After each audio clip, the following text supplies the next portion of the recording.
matin en introduction, et le titre, ça pourrait être « Comment connaître un véritable changement ?»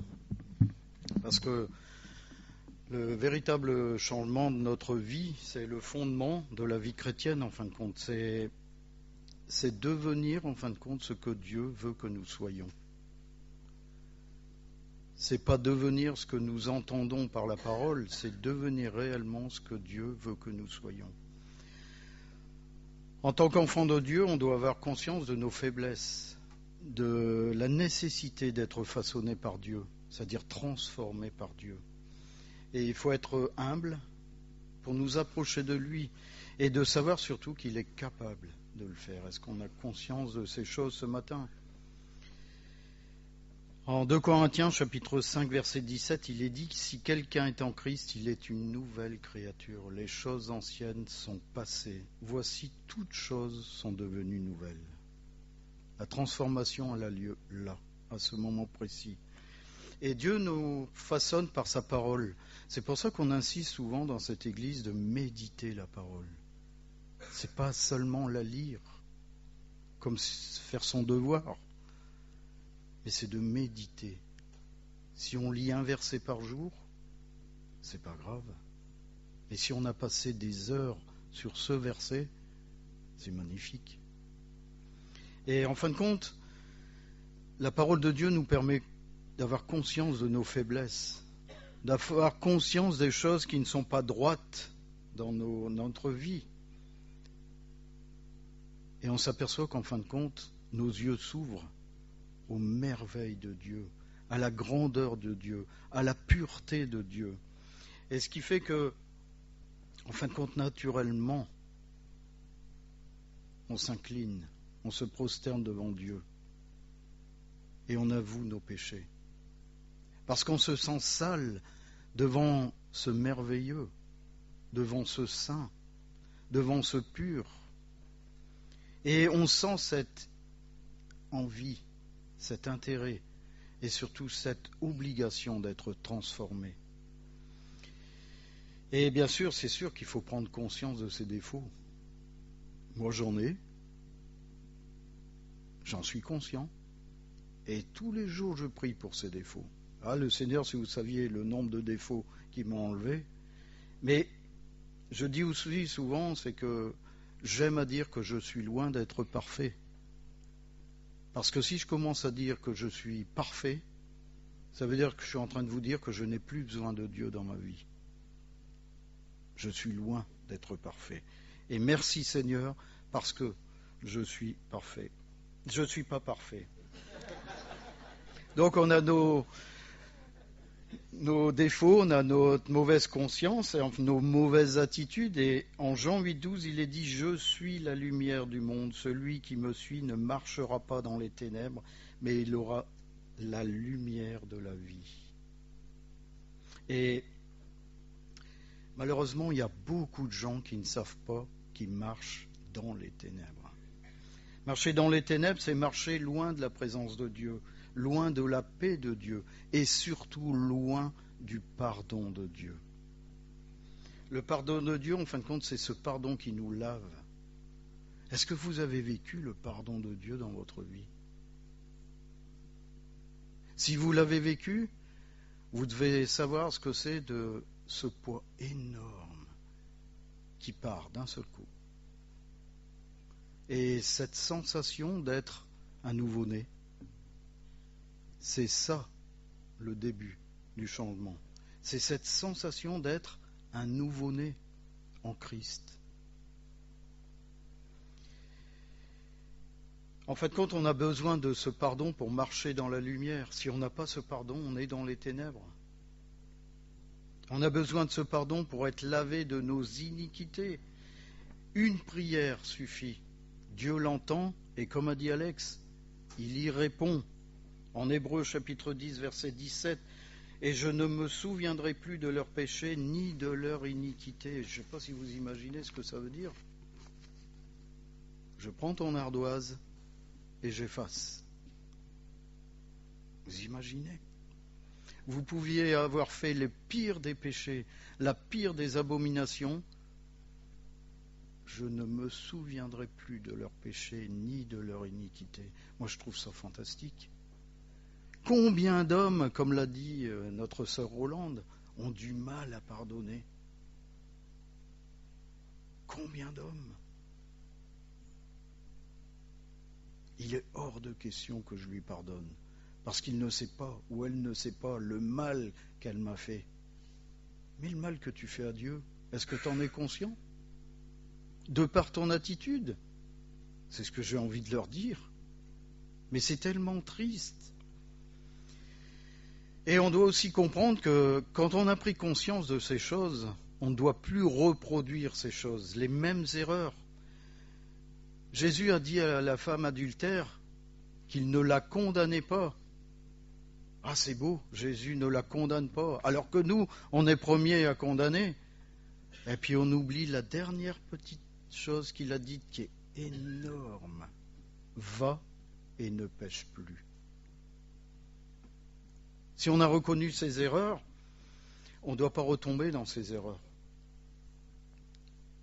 Et même si on retombe, c'est se mettre devant Dieu et de dire Seigneur, pardonne-moi encore. Que ta grâce encore soit sur moi.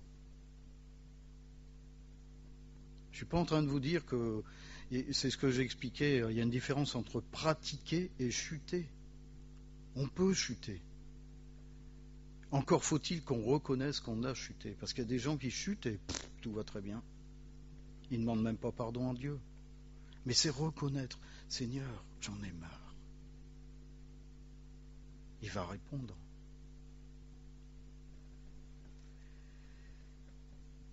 Il faut s'abandonner à Dieu. Surtout pas rechercher la transformation par nos forces. Parce que, comme j'ai dit ce matin, chasser le naturel, il revient au galop. Trouvez-moi quelqu'un qui a réussi à devenir bon. Trouvez-moi quelqu'un qui arrive à ne plus être colérique.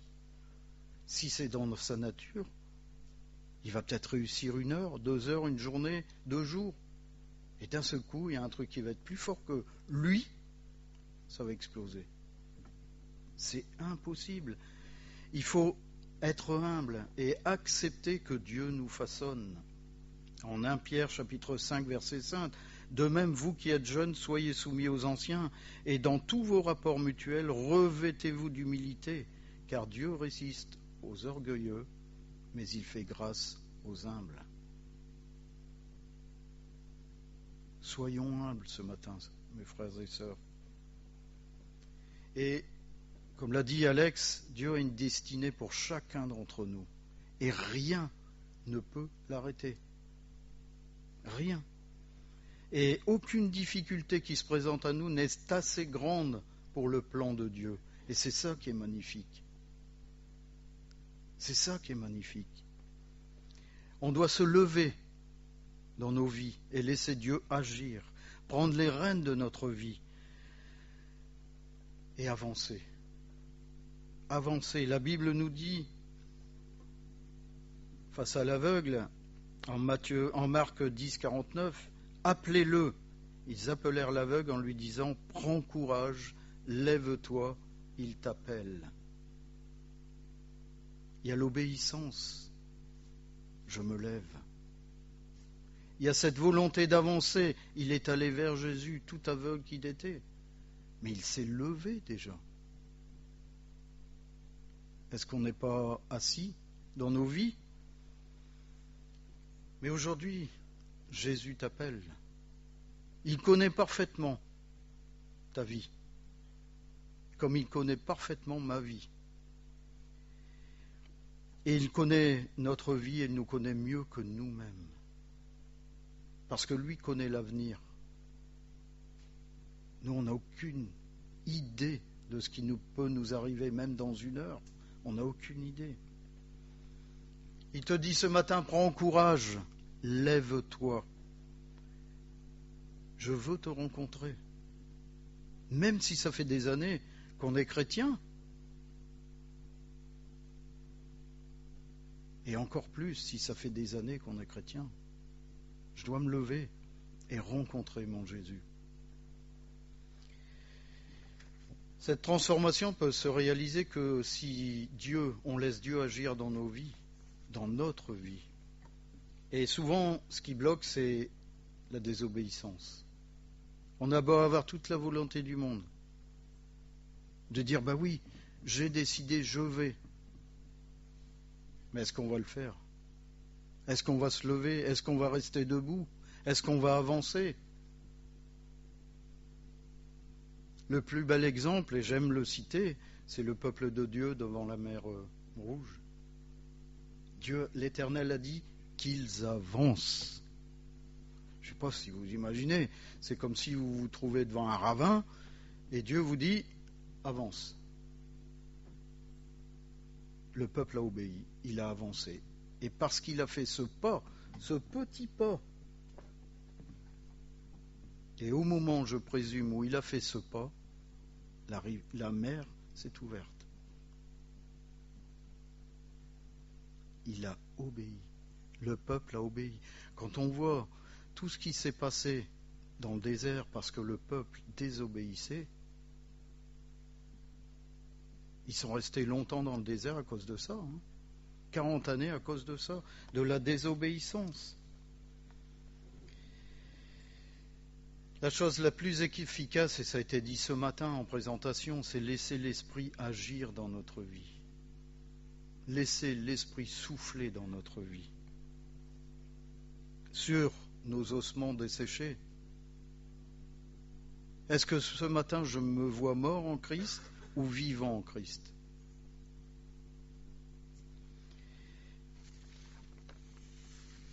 Il ne faut surtout pas laisser, et ça j'insiste, parce que le malin se sert énormément de cela, de la religiosité, en nous faisant croire que. Mais si Dieu t'a dit d'aller à l'église tous les dimanches, vas-y. Tous les dimanches, on peut se retrouver à l'église, mais qu'est-ce qu'on fait du reste de la semaine? Est-ce que notre vie est un poteau indicateur? Ou est-ce qu'on est comme le monde?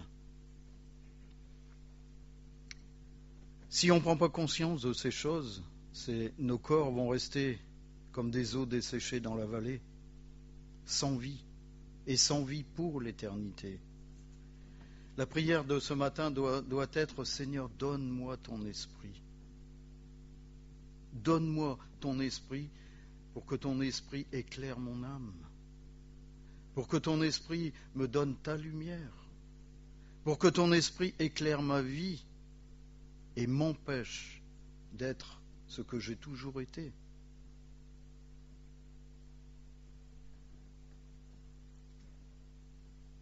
On doit demander cela pour voir la lumière de Dieu dans notre vie. On doit s'humilier devant lui. On doit lui demander pardon, comme notre sœur l'a dit. En premier lieu, ce n'est pas ceux qui nous entourent. En premier lieu, c'est à Dieu qu'il faut demander pardon. Je te demande pardon pour cette vie que j'ai menée, pour cette mascarade qu'était ma vie chrétienne depuis tout ce temps. Vous savez qu'on devrait voir des miracles au milieu de notre Église. Pourquoi ça existait au temps de la parole? Pourquoi ça n'existe plus dans nos églises maintenant? Et quand je vous dis ça, je me mets en premier, en tant qu'ancien dans l'Église, responsable. C'est pour ça que je vous dis que je suis loin d'être parfait. Mais on devrait voir des miracles. On devrait voir les gens venir dans notre Église tomber à genoux, avec la repentance sur les lèvres. Donc avant d'accuser le monde, il faut regarder notre vie. Avant d'accuser ces gens qui vomissent sur Jésus, est-ce que moi, par mon comportement, je ne vomis pas sur Jésus? Parce que bien plus grave encore, j'ose annoncer que je suis chrétien. Et ma question est la même qu'en Ézéchiel chapitre 37 verset 3. Fils de l'homme, ces eaux revivront-ils? L'Éternel me pose la question. Est-ce que tu peux revivre? Une seule réponse, la même. Seigneur éternel, toi, tu le sais. Tout va dépendre de mon attitude, tout va dépendre de mon humilité, tout va dépendre de ma demande de pardon, tout va dépendre de comment je vois Dieu.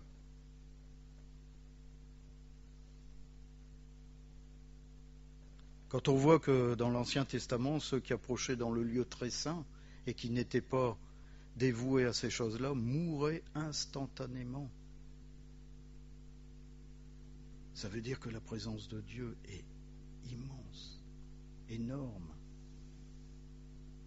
Et est-ce qu'on sait que la mort de Christ fait qu'aujourd'hui on peut se présenter devant Dieu à condition d'être en Christ? Parce que Christ nous voit, Dieu nous voit comme au travers de Christ, il voit l'image de Christ, il devrait voir l'image de Christ. S'il ne voit pas l'image de Christ au travers de nous, on va subir la colère de Dieu.